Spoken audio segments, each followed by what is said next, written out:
At Starbound, we tell stories the human way, not with artificial voices or AI slop. In the end, what's HFY without humanity? Subscribe to keep it this way. My name's General G. Let's begin. Commander Vinton wished the universe would find a new noise to make. A dozen different alarms clawed at the air, each a distinct shriek of catastrophic failure. Coolant hissed from a ruptured line near the ceiling, misting the already chaotic bridge with a fine freezing vapor. The main view screen was a blizzard of corrupted data. The last image of the Hegemony patrol cruiser's Lance battery volley seared into the display like a photographic negative. He gripped the arms of his command chair, the knuckles of his three-fingered hands turning a pale gray. His willowy frame a study in coiled, incandescent rage. They'd been so close. The run through the Amber Nebula was a calculated gambit, but the patrol vessel was faster, its captain more persistent than their intel suggested. It had hounded them for 3 rotations, crippling their long-range sensors before forcing an emergency blindfold of space-time into this uncharted dreck.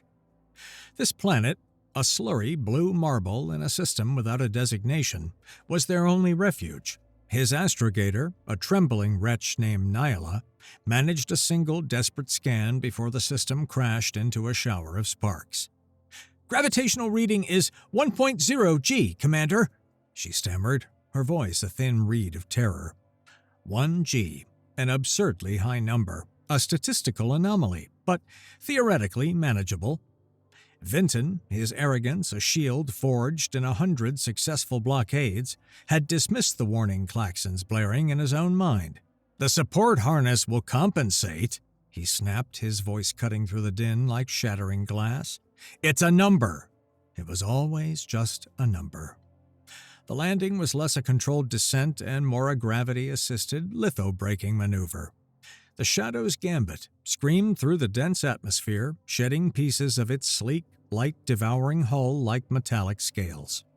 The material, a composite that seemed to drink the surrounding starlight, peeled away in fiery ribbons. The vessel plowed a half-mile trench through a forest of freakishly oversized flora before shuddering to a halt with a final agonized groan of tortured metal.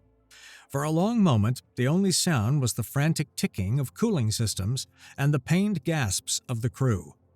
Vinton unstrapped himself, his personal exo-support harness whirring to life, its faint azure glow a small comfort.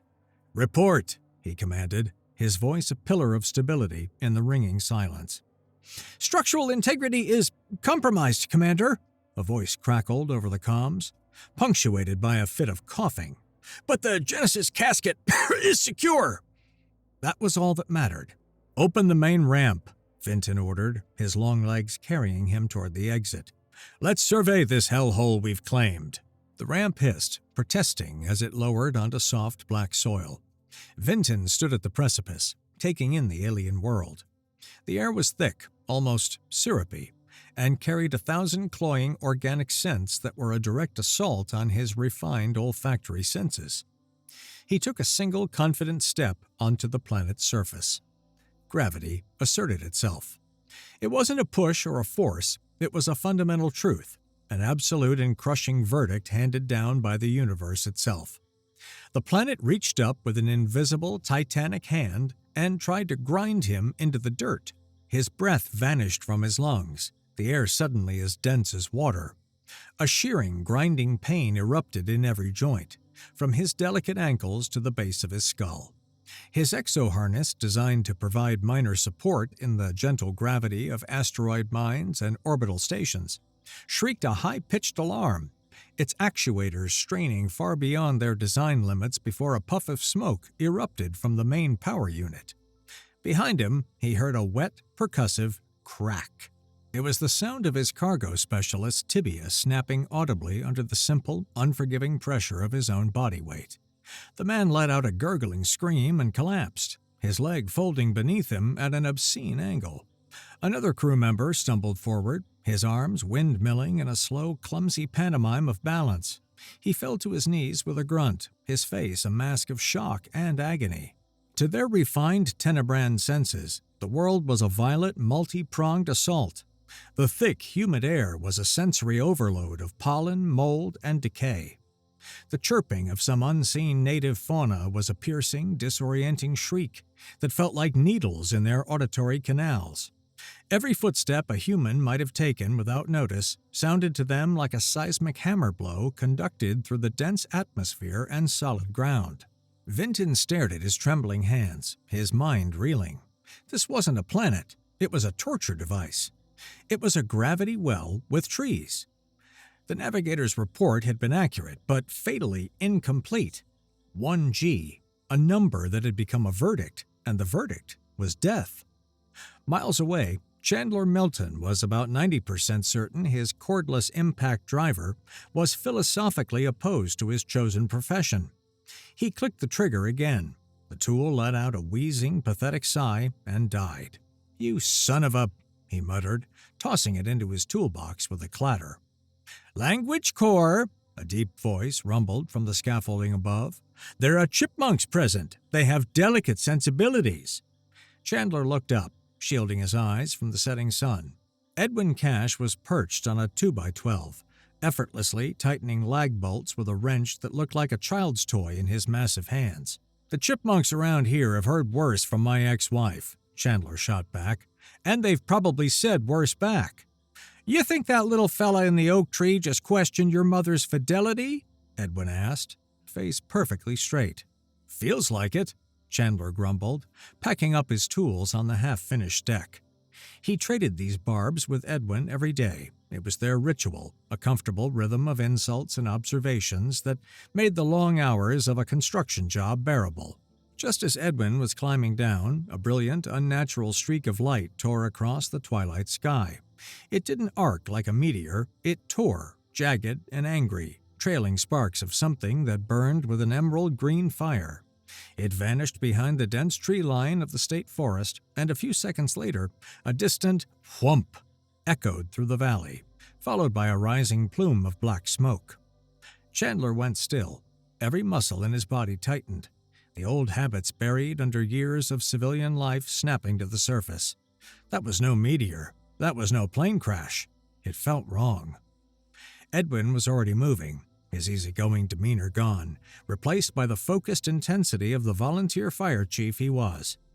He landed on the ground with a soft thud and was already grabbing his turnout bag from the cab of his beat-up Ford F-250. "You see that?" "Hard to miss," Chandler said, his eyes locked on the smoke. "Looked like it came down somewhere in Miller's quarry." "Gonna go check it out," Edwin said. It was a statement of fact. Danger was afire, and Edwin's job was to run toward it. "I'm coming with you," Chandler said, already moving to his own truck. He pulled out his phone and hit a speed dial. It rang twice. "Anya's anvil. If it's broke, I can fix it. If it's totaled, I can make it into a lawn ornament. What did you bust now, Cor?" The voice was fast, female, and sounded like it was fueled by caffeine and high-octane gasoline in equal measure. "Anya, it's Chandler. Got a weird one. Something came down in the woods out past the old mill. Edwin and I are heading out." "Weird how? Meteor? A little Cessna full of tourists who confused a mountain with a cloud?" "Weird like it was on fire and moving way too fast," Chandler said, his voice clipped. "Bring your big wrecker, and the winch." There was a pause, then a palpable surge of excitement down the line. "Yeah, the big winch? The one I used to pull that cement mixer out of the river?" "That's the one," Chandler confirmed. "Oh, hell yes," Anya said, and the line went dead. Chandler slid into his truck and followed Edwin's taillights onto the dirt access road, a cold knot of dread and something uncomfortably like excitement tightening in his gut. They found the wreck nestled in a deep ravine, having carved a path of destruction through ancient firs. It was no plane, it was long and sleek, its surface flowing with the seamless curves of polished bone. It was made of a metal so dark it seemed to pull the last of the evening light into itself. "Holy mother of torque wrenches!" Anya breathed, her tow truck's headlights illuminating the strange vessel. She was a whirlwind of energy, her grease-stained coveralls and wild shock of red hair a stark contrast to the silent alien ship. The main ramp was open, spilling a soft azure light onto the forest floor. As they crept closer, using the massive trees for cover, they saw them, the aliens. They were tall, ethereally thin, their limbs long and spindly. They moved with a painful, agonizing slowness, stumbling like newborn foals or drunks trying to walk on ice. Several were on their hands and knees, crawling. One of them, clad in a skeletal metal harness that glowed with the same faint blue light, managed to straighten up. It swayed on its feet, its head turning to scan the darkness. It saw them, or at least it saw Anya's truck. It raised a slender, rifle-like weapon. The movement was slow, laborious, as if it were lifting an immense weight. The old habits took over. "Get down!" Chandler yelled. He tackled Anya, pulling her behind the massive front tire of her wrecker just as the alien fired. There was no bang, no muzzle flash. A low hum sizzled in the air, and the 50-foot pine tree that had stood between them and the ship simply vanished. 1 minute it was there, a solid wall of wood and needles. The next, a puff of superheated gas and a shower of glowing embers occupied its space. The three humans stared at the empty air, their hearts pounding a frantic rhythm against their ribs. The sharp tang of superheated air and something like burnt sugar filled their nostrils. Edwin, ever the pragmatist, had already dropped to one knee behind a fallen log. He instinctively raised the hunting rifle he always kept in a rack behind his truck seat. The familiar weight of the walnut stock, a small, solid comfort against the dangerous reality unfolding before them. The scope found the alien shooter, but Edwin didn't fire. He just watched. Crouched behind a different mossy log, 100 feet away, Lenore had seen the whole thing. She'd been foraging for chanterelles when the sky ripped open. She'd seen the crash, and more importantly, she'd watched from the shadows as the frail-looking creatures struggled to move a large, coffin-like container from the ship. They'd moved it maybe 20 feet before the three of them had collapsed from the effort. Now she watched the newcomers, a big man with a rifle, a wiry man who moved like a coiled spring, and a woman who looked like she could rebuild an engine with a paperclip and sheer force of will. They looked like they could handle themselves. They looked like they belonged on this planet in a way the strange, fragile visitors clearly did not. This was a tipping point. Her life had been a series of tipping points, and her survival depended on picking the right side. These aliens were hurt, weak, but that weapon could erase a tree. The humans were strong, but they were outgunned. She made a calculated decision, the kind that had kept her alive on her own for the past 3 years, and slipped from her hiding place. She moved like a ghost through the undergrowth, her worn sneakers making no sound on the damp earth. She scurried up behind their log, her small frame making her almost invisible in the deep shadows. "They're trying to move a big metal box," she whispered, her voice urgent and raspy. Chandler and Edwin spun around, weapons up in a single fluid motion. Chandler's eyes, hard and assessing, locked onto her. She didn't flinch. "And one of them fell," she added, her voice dropping even lower. "His arm hit a rock and it just bent the wrong way, like a dry twig." Chandler lowered his pistol, his eyes never leaving hers. He saw no threat, only a terrified kid trying to share vital intelligence. He glanced at Edwin, who gave a slow, almost imperceptible nod. Chandler looked back at the wreck, then at the small, fierce girl who had appeared out of the woods. The equation had just changed. Anya's garage was a chaotic sanctuary of tools, car parts, and the glorious smell of motor oil. A half-disassembled V8 engine sat on a stand like a piece of abstract sculpture. Chandler paced back and forth across the oil-stained concrete floor, his mind racing. Lenore sat on a stack of tires, watching him with wide, observant eyes. Edwin leaned against a heavy workbench, cleaning his rifle, his presence calm, solid anchor in the swirling chaos of the situation.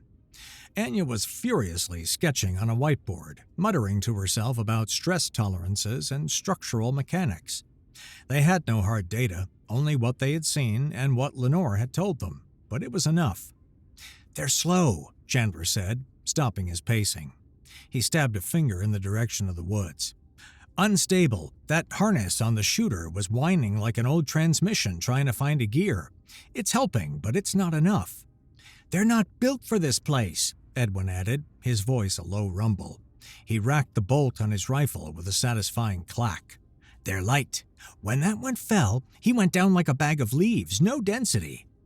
Anya turned from her whiteboard, a greasy rag in her hand. "It's the gravity," she said, her voice filled with a kind of manic discovery. "It's us. We're the monsters. Think about it. We're basically walking pressure vessels built to fight this planet every second of our lives. Our bones are thick, our muscles are dense. To them, we're over-engineered. They're like Ferraris trying to compete in a tractor pull." A plan began to form, not from some deciphered alien text or grand strategic revelation, but from simple human observation and deduction. They weren't going to fight a technological war, they were going to fight a biological one. "We don't fight them head-on," Chandler said, his voice low and intense. "We use the terrain.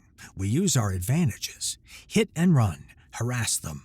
Tire them out. They're fighting their tech in their own bodies. We just need to help them lose." He looked at the others, at Anya, her eyes gleaming with the thrill of a world-breaking problem, at Lenore, who was watching him with an expression of dawning resolve, and at Edwin. Edwin wordlessly picked up a bottle of water from a cooler, walked over to a deeply focused Anya, and placed it in her hand. She took it without looking, her focus still on her whiteboard, and took a long drink. It was a small gesture of care, a quiet moment of humanity amidst the tension of planning a war against an invading species. "We let the planet do the heavy lifting," Chandler finished. "This world is their enemy. We just have to be its fists." Their first test came at the abandoned Weyerhaeuser lumber mill, a decaying skeleton of rust and concrete that stood on a hill overlooking the crash site. The Tenebrands had sent out a scout, likely to find a high point for communications or observation. Lenore was the perfect bait. She let the alien see her, a fleeting glimpse of movement at the edge of the woods, then darted into the cavernous, shadowy interior of the mill. She could hear it following. The strained wind of its exo-harness was a constant pained counterpoint to its heavy, gasping breaths. Every scrape of its boots on the concrete floor echoed through the vast, empty space, and she could almost feel the vibrations through the soles of her shoes. She led it to a rusty exterior ladder that ran up the side of a sorting tower 3 stories high. Without a second thought, Lenore scrambled up the ladder. She was agile and quick, a product of a life spent climbing fences and fire escapes. Each metallic clank of her feet on the rungs seemed to ring out like a gunshot in the still air. To her, it was just noise. To the pursuing alien, whose senses were already overwhelmed, each echo was a physical spike of pain, a disorienting clang that made it harder to focus. She reached the flat, gravel-covered roof and flattened herself, peering over the edge. The alien scout followed. It placed a 3-fingered hand on a rung, then a foot. Its harness whined in protest as it began to climb. The movement was a parody of Lenore's easy ascent. It was slow, jerky, each pull an immense full-body effort. It was a creature designed for grace, forced into a clumsy, brutal struggle against a force it couldn't comprehend, all the while being bombarded by agonizing sound. Halfway up, its wiry muscles gave out. A pained gasp echoed in the quiet evening air. A metal-gloved hand slipped. For a moment, it dangled by one arm, its thin legs kicking uselessly. Then, with a final despairing cry, it lost its grip and plummeted. The impact was quiet, but sickeningly final. A wet crunch followed by the sound of its delicate bones shattering like porcelain against the hard-packed earth below. Lenore waited, her heart hammering in her chest, counting to 100. Silence. Cautiously, she climbed back down. The alien lay in a broken heap, its harness flickering and sparking. She approached the body, her stomach churning. Clipped to its belt was a thin metallic datapad, its screen still glowing. A small pistol-like weapon lay in the dirt a few feet away. Swallowing hard, she scooped up both items and melted back into the woods. When she returned to the garage and handed the items to Chandler, he took them, his eyes scanning her for any signs of injury. He found none. He looked at the alien tech in his hands, then back at her. He gave a single firm nod of approval. For Lenore, who had spent years being invisible, that nod felt like an anchor. She hadn't just survived, she had contributed. She had fought back. "Okay, don't touch that, or that, and for the love of all that's holy, don't touch that," Anya said, pointing to various glowing components she'd pried from the alien datapad. The garage was now a nexus of alien and human tech, a beautiful chaotic mess. The dead scout's datapad lay on the workbench, thankfully unlocked. Their arrogance, it seemed, was their biggest security flaw. "I can't read this garbage script." Anya muttered, scrolling through files with a greasy finger.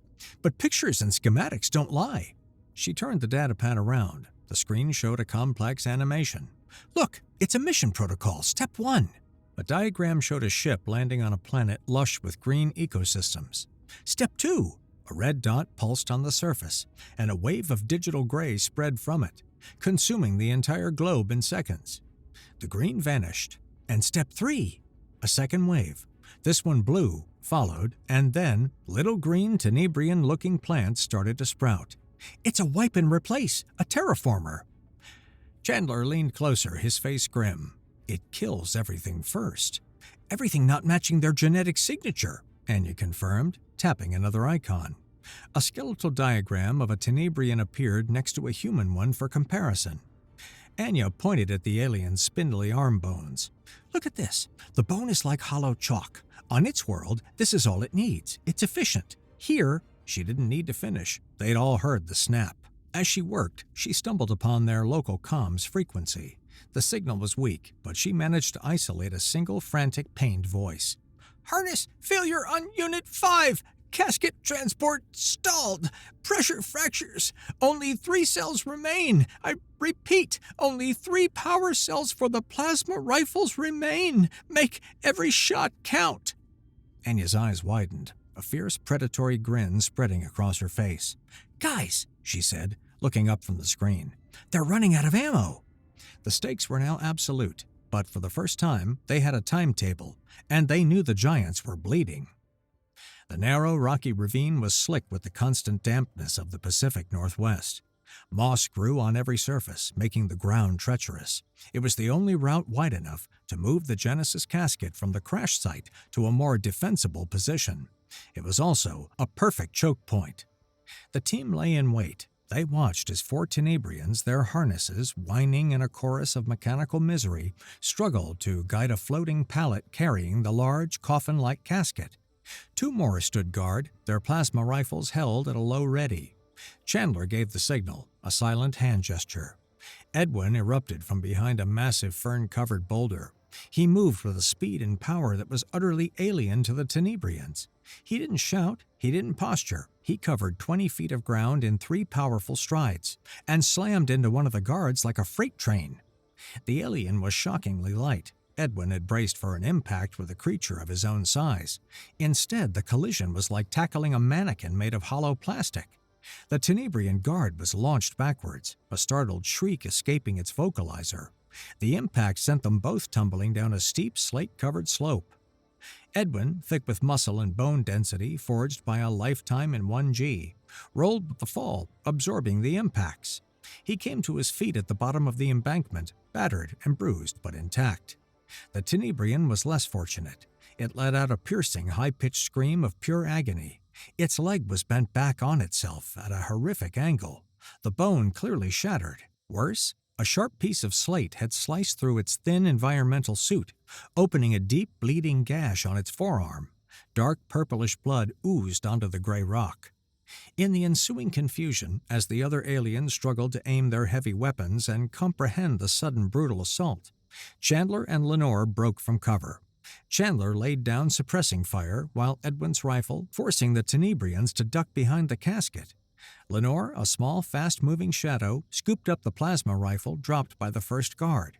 She tossed it to Chandler, who caught it, and then they both melted back into the deep woods before the aliens could mount a coherent defense. They left one alien broken and screaming, and another one bleeding on their hostile new world. "Okay, this thing is a work of art," Anya said, reverence in her voice. She had the small, pistol-like grav stunner from the dead scout completely disassembled on her workbench. Its powerful cell, a small mineral shard, was dull and inert. "Pure solid-state energy conversion, no moving parts. It's beautiful."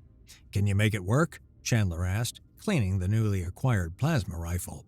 "Not with its own power source. The cell is keyed to their charging system, which is probably on the ship," she explained, her hands moving with feverish speed.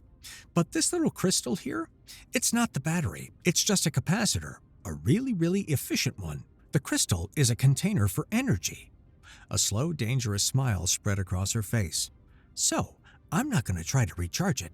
I'm going to use this truck battery and these heavy-gauge jumper cables to dump a year's worth of raw, dirty, Earth-based power into it in about 5 seconds. Is that safe? Edwin asked from the far side of the garage. Absolutely not, Anya said cheerfully.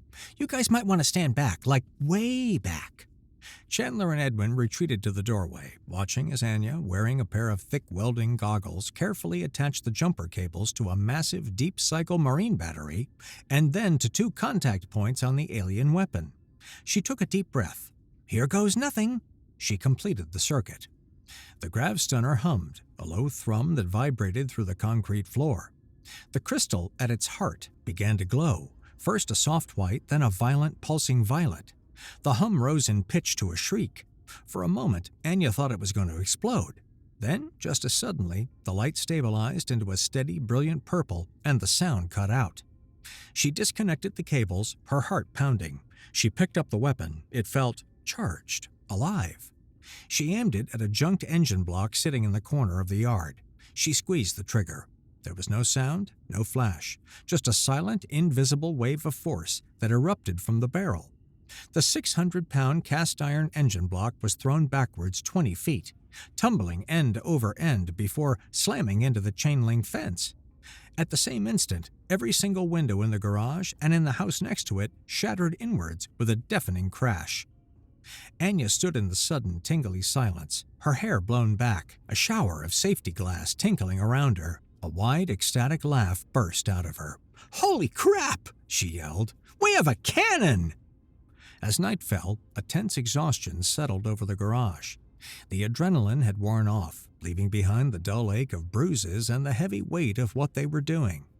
They huddled together, sharing cold rations Anya had stockpiled for a theoretical earthquake, which now seemed laughably quaint. Chandler sat on an overturned bucket, methodically field-stripping the captured plasma rifle. His movements were a muscle memory from a life he'd thought he'd left behind. Despite his cynicism, he glanced over at Anya, who was rechecking the wiring on her grav cannon. He watched her for a moment, then nudged a loaded shotgun that was leaning against the workbench.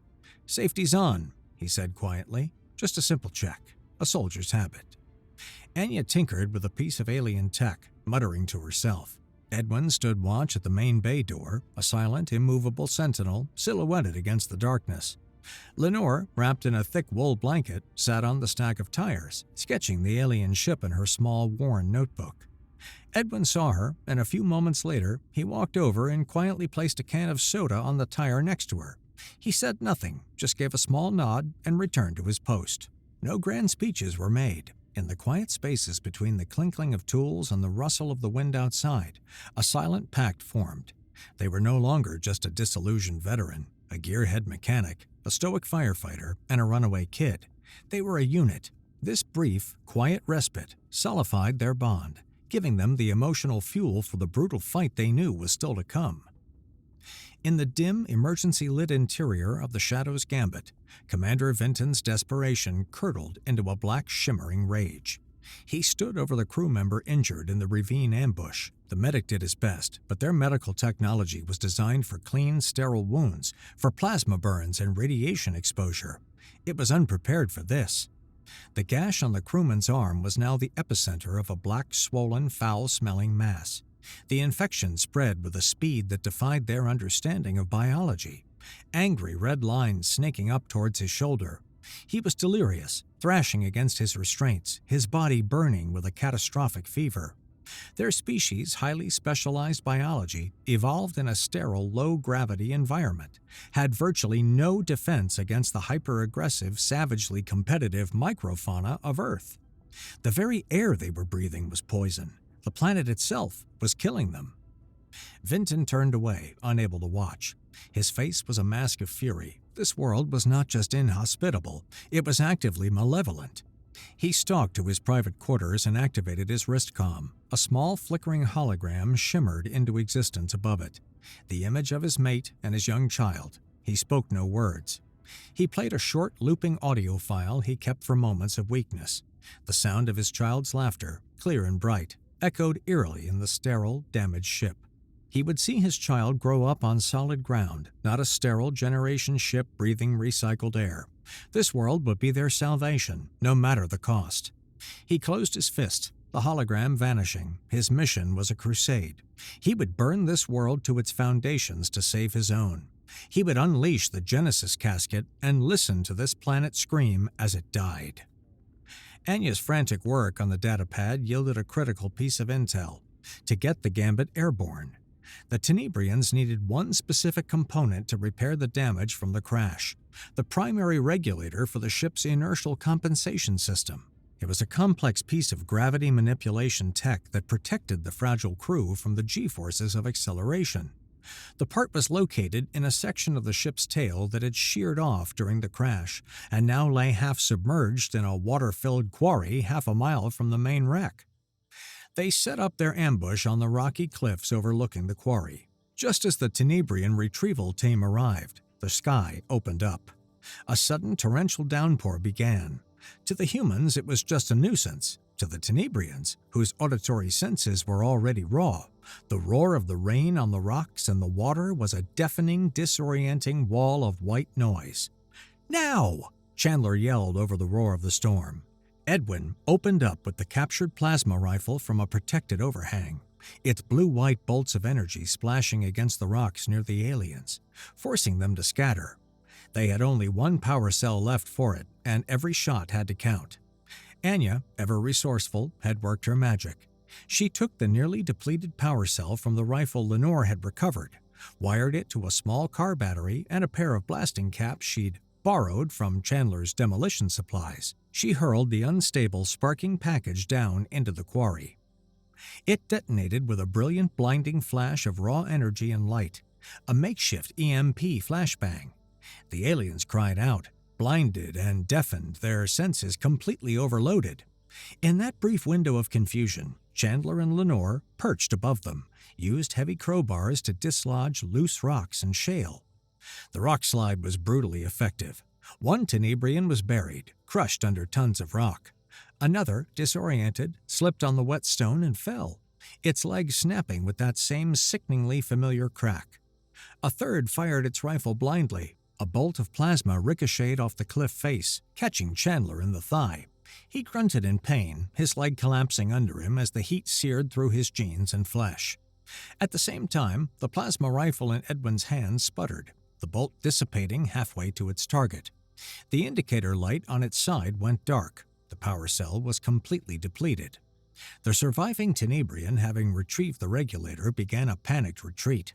The humans had the component, but they were exposed, out of alien ammo, and Chandler was down. The objective was complete, but Chandler was a liability. He was trying to crawl back to cover, his leg leaving a bloody trail on the wet rock. "Go!" he grunted at Edwin. "Get the girls out of here. I'll hold them off."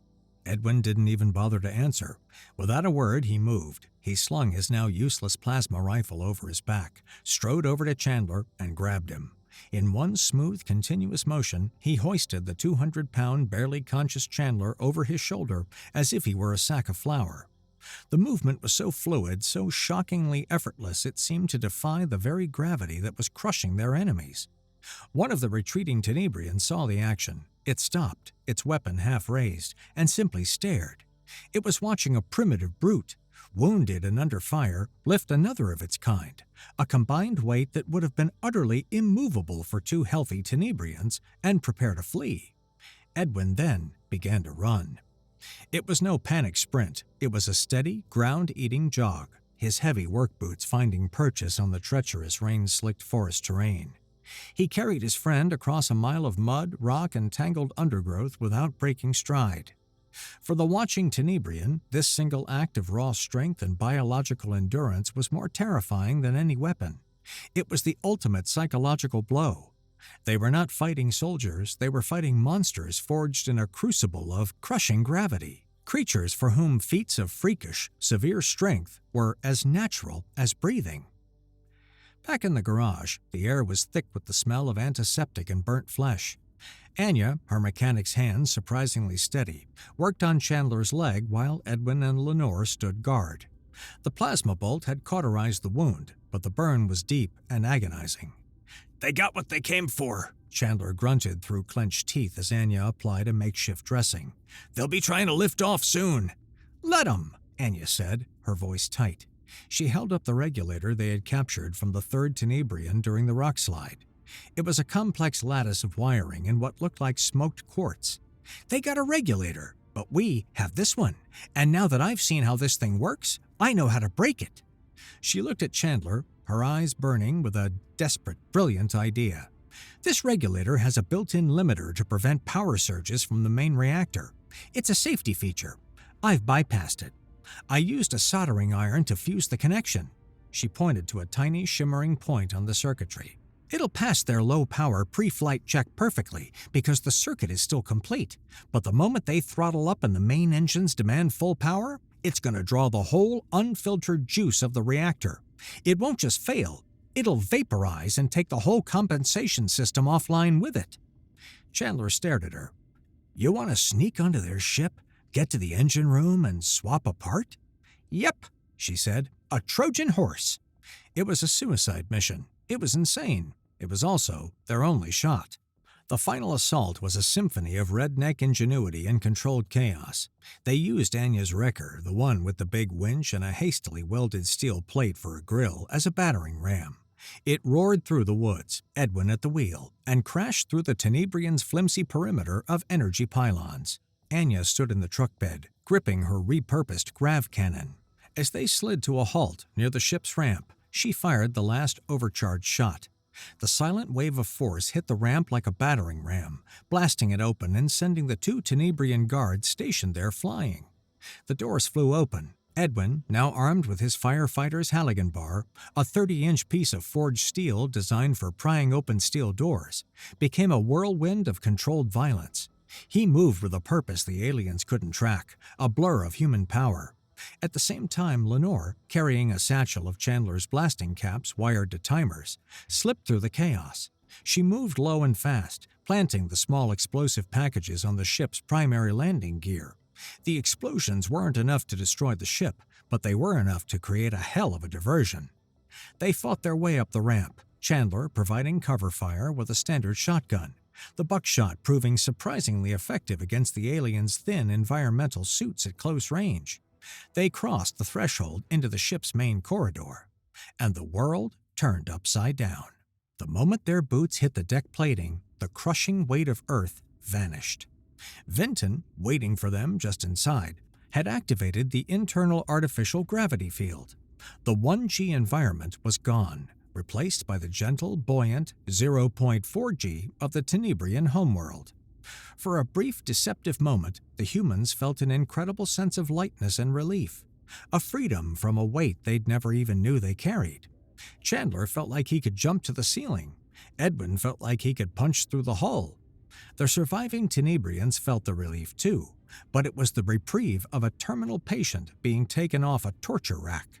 Their muscles were still torn, their joints inflamed, their bodies screaming with exhaustion from their time under the planet's heel. But without the crushing weight, they could move. They weren't graceful, they were frantic. Fueled by a final desperate burst of adrenaline, they lashed out. They used the low gravity to their advantage, pushing off walls and ceilings, their movements jerky and wild.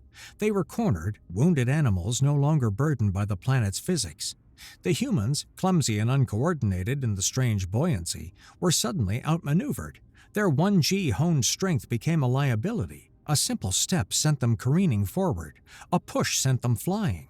The corridor became a brutal, chaotic brawl as the Tenebrians, armed with short-range energy batons, attacked with the last of their strength. Wounded and desperate, the humans were forced back, deeper into the ship, toward the engine room. It was a fighting retreat, a clumsy, brutal ballet of survival. "The regulator port!" Anya screamed, pointing toward a glowing console at the far end of the engineering bay. "It's right there!" Edwin made a choice. He became a living shield. He planted his feet, roaring as he swung the heavy Halligan bar in wide defensive arcs, forcing the frantic Tenebrians to keep their distance. He absorbed 2 plasma shots to his chest, the energy dissipating against the heavy fabric of his firefighter's jacket, but still knocking the wind out of him. He staggered but did not fall, While Edwin held the line, Chandler provided what covering fire he could, forcing the aliens to take cover. It was the opening Anya needed. She took a running start, launching herself across the open space. She tumbled awkwardly in the low gravity, a mess of flailing limbs, but her eyes were locked on the target. She slammed into the console, fumbling with the maliciously modified regulator. She ripped the functioning one out of its port. An alarm immediately blared, and slammed her sabotaged one home.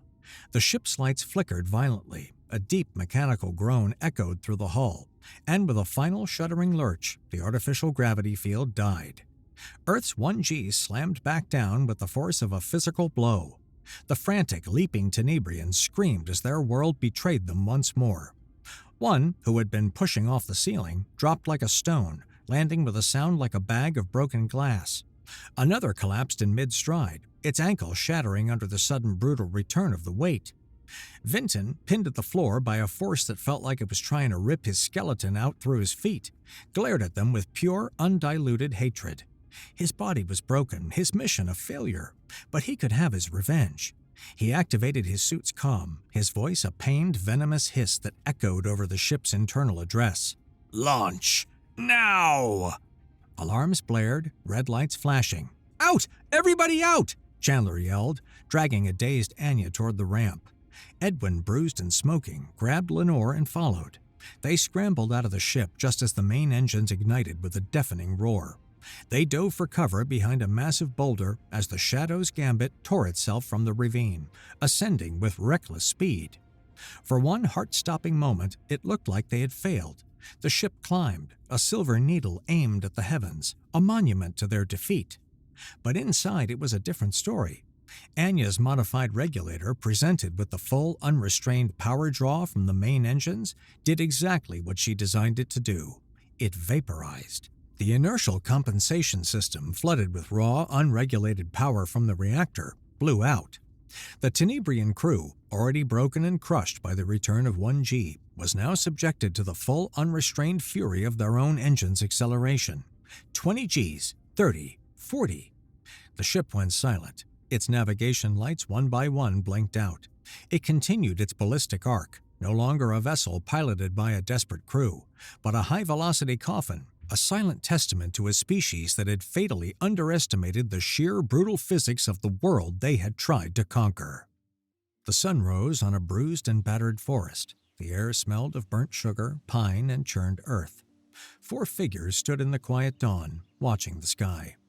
Chandler leaned heavily on Edwin's shoulder, his leg wrapped in a makeshift splint.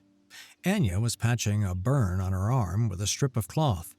Lenore just watched the sky, her small face streaked with dirt, her eyes holding a new kind of light. They were exhausted, wounded, and alive. The wreckage of the Shadow's gambit and the trove of alien technology it represented was their secret to keep.